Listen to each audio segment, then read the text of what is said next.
Breaking news చూస్తున్నాం. YCP నేత వాసిరెడ్డి పద్మ టీడీపీలోకి రావాలని చెప్పి ప్రయత్నాలు చేస్తున్నారనేటువంటి వార్తలు వినిపిస్తున్నాయి.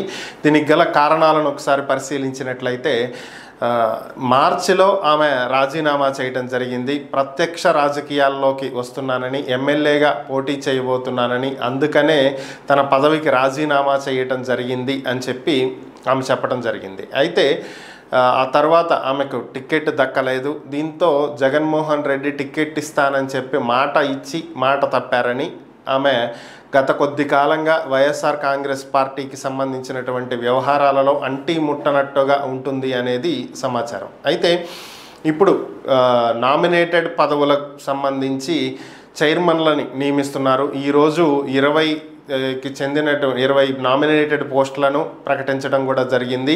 ఇక మహిళా కమిషన్ చైర్పర్సన్గా ప్రస్తుతం ఉన్నటువంటి గజ్జల వెంకటలక్ష్మిని తొలగించాలి అని చెప్పి ప్రభుత్వం యోచిస్తున్నట్లుగా తెలుస్తుంది. ఒకవేళ ఆమెను తొలగించినట్లయితే ఆ స్థానం ఖాళీ అవుతుంది. కాబట్టి మరలా ఆ స్థానాన్ని వాసిరెడ్డి పద్మ తీసుకోవాలని చెప్పి అనుకుంటున్నారని, అందుకే టీడీపీలోకి వచ్చినట్లయితే కూటమి ద్వారా ఆ పదవిని మరలా గతంలో తాను నిర్వర్తించినటువంటి అదే పదవిని మరలా పొందవచ్చు అని చెప్పి ఆమె యోచిస్తున్నట్లుగా సమాచారం. అయితే మరి గజ్జల వెంకటలక్ష్మిని తొలగిస్తే కూటమిలో ఏ మహిళా నేతకు ఈ పదవి కట్టబెట్టబోతున్నారు అనేదే తెలియాల్సి ఉంది.